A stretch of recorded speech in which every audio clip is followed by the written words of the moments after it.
je vous le dis la team, cette équipe du Portugal, elle peut aller loin.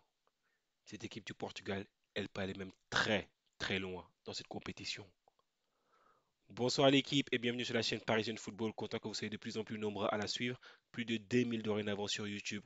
J'aimerais dire merci à vous tous parce que c'est très très important pour nous.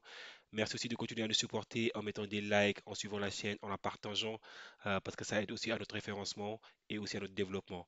Merci beaucoup et sans plus tarder, on va rentrer dans le vif du sujet. Comme vous voyez, cette équipe du Portugal, elle est partie en 3-4-3 ce soir, alors que cette équipe de la République tchèque est partie en 3-1-4-2. Quand on analyse un peu cette composition d'équipe du Portugal, donc du coup, c'était Costa qui était au but, une défense composée essentiellement de Nuno Mendes, Pepe, Diaz. On avait Dalot sur le couloir droit ainsi que Cancelo sur le couloir gauche. Au milieu de terrain, on avait franchement le duo Vitinha fabuleux comme d'habitude, Bruno Fernandes. Et devant, couloir droit, on avait Bernardo Silva. Couloir gauche, on avait Rafael Leao. Ainsi qu'en attaque, le grand, le légendaire Cristiano Ronaldo en attaque. Quand on regarde un peu cette équipe de la République tchèque, elle s'est présentée en 3-1-4-2. Donc du coup, c'est une équipe c'est une composition qui était très très orientée défensive. Donc du coup, on avait Stanek, excusez-moi si j'écorne un peu les noms parce que les noms sont un peu durs à prononcer parfois. Donc du coup, Stanek était au but. Après, on avait Krejci qui était en défense centrale avec Ashranak ainsi que Oles à côté sur la défense à 3. Suchek qui était en milieu défensif, ainsi que sur le couloir gauche de la défense, on avait Sulic ainsi que Koufal. En milieu, on avait également, en plus de Suchek, on avait Provod ainsi que Doudera. Et devant, on avait Kushta ainsi que Chic. Donc, du coup, là, quand on analyse un peu cette performance collective de la part des deux équipes, on a eu un match qui était très, très comment dire ça encore? On a eu un match qui était très très dominé par cette équipe du Portugal, spécialement en première mi-temps où est-ce que on avait beaucoup de mal à voir l'existence de cette équipe de la République tchèque qui était dominée de fond en comble en début de match et qui n'avait absolument pas les moyens de rivaliser face à cette équipe du Portugal. Elle était dépassée à un tel point qu'ils n'arrivaient même pas à enchaîner deux trois passes. Ils n'arrivaient même pas à enchaîner deux trois passes pour se mettre en confiance. C'est pour vous montrer exactement la domination qu'a exercé cette équipe du Portugal sur cette équipe de la République tchèque. Et j'ai relevé les éléments statistiques un peu en milieu de match. Donc, du coup, quand on regardait un peu les éléments statistiques, on voyait que le Portugal avait 75% de possession de balle, alors que cette équipe de la République tchèque avait que 25% de possession de balle. Ils avaient vraiment, en termes de passes réussies, c'était à peine 70% de passes réussies, tellement qu'ils suffoquaient de par exactement l'emprise de cette équipe du Portugal. Donc du coup, moi, je vais un peu évacuer cette équipe de la République tchèque. Quand je vois un peu leur performance, j'étais un peu déçu parce qu'ils ont vraiment venu avec le bus. Ils ont parqué le bus et ils ont dit on ne bouge pas. Et si on peut partir avec un 0-0, on est content. Mais c'était exactement, j'ai l'impression que, mais c'est aussi, pourquoi ils ont parqué le bus, j'ai l'impression qu'ils n'avaient pas les moyens de faire mieux. Parce que cette équipe du Portugal jouait tellement bien en première mi-temps que cette équipe de la République tchèque n'avait pas les armes. Donc du coup, il y a eu beaucoup d'occasions en première mi-temps, spécialement du côté de Cristiano Ronaldo, qui se heurte exactement à Stanek, qui est le gardien de but. Donc du coup, normalement, ces tirs qui ont été un peu malchanceux de la part du Portugal. Mais donc, du coup, c'était une première mi-temps qui était dominée au niveau de la possession, dominée également sur le nombre de tirs, également dominée sur le nombre de tirs cadrés, mais le Portugal n'arrivait pas à trouver exactement ces décalages qui faisaient mal à cette équipe de la République tchèque. Lorsqu'on revient exactement en deuxième période, les intentions sont tout autres. Donc, du coup, là, la République tchèque commence à avoir un peu plus de confiance parce que plus le match commence à se dérouler, plus ils se disent, bah, écoutez, peut-être qu'on a une carte à jouer ici. Donc, du coup, cette équipe de la République tchèque commence à jouer un peu plus au football, commence à enfin commence à contre-attaquer cette équipe du Portugal et c'est comme ça exactement il se crée cette occasion et ils inscrivent exactement ce premier but du match et c'est sueur froide. Oui, sueur froide.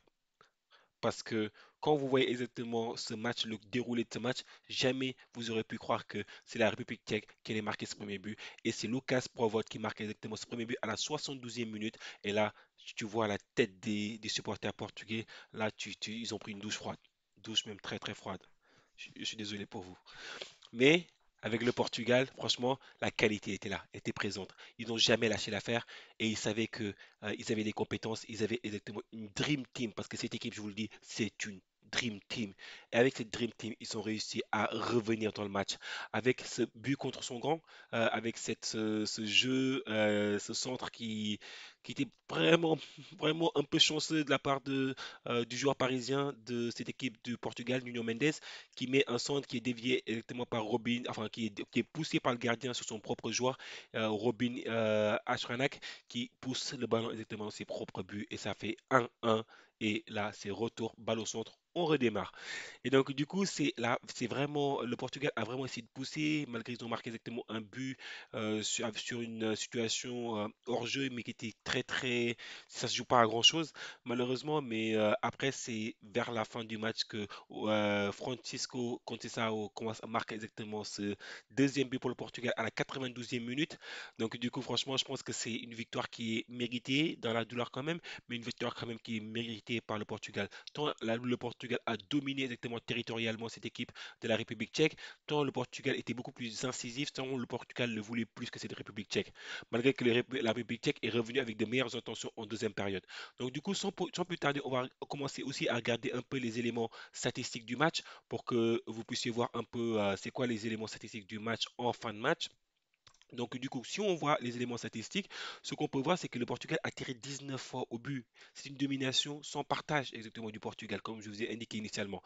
Là, c'est exactement les statistiques en fin de match. Donc, du coup, en termes de tirs pour la République tchèque a tiré 5 fois. Alors que, enfin, quand on regarde les tirs cadrés, le Portugal a eu 8 tirs cadrés sur les 19 tirs effectués. Alors que la République tchèque n'a tiré qu'une seule fois, enfin, qu'un seul tir cadré et ça a fini au fond défilé. Donc, du coup, c'était 100% efficacité exactement en termes de tir cadré pour la République tchèque. Après, en termes de possession, comme je vous ai dit, à la mi-temps, on avait 75% pour le Portugal et 25% pour la République tchèque. En fin de match, on retrouve quasiment les mêmes statistiques avec le Portugal qui avait 74% de possession de match, de possession de balle, ainsi que la République tchèque qui avait 20 que 26%. Vous vous rendez compte, c'est vraiment très très bas. Donc du coup, comme je vous ai dit, l'équipe de la République tchèque était essentiellement venue pour marquer le bus au début, mais quand ils ont vu que, mais quand même en deuxième mi-temps, pour leur donner un peu de crédit, ils ont commencé à s'aventurer en attaque. Donc du coup, je pense ils étaient venus avec l'objectif de faire un petit hold-up ou éventuellement de repartir avec un match nul. Après, au niveau des passes réussies, bon, écoutez, on a 707 passes réussies du côté du Portugal, alors qu'on en a 255 du côté de la République tchèque. Au niveau exactement de la précision des passes, ça c'est important. Ça c'est important. Ça montre le nombre de déchets.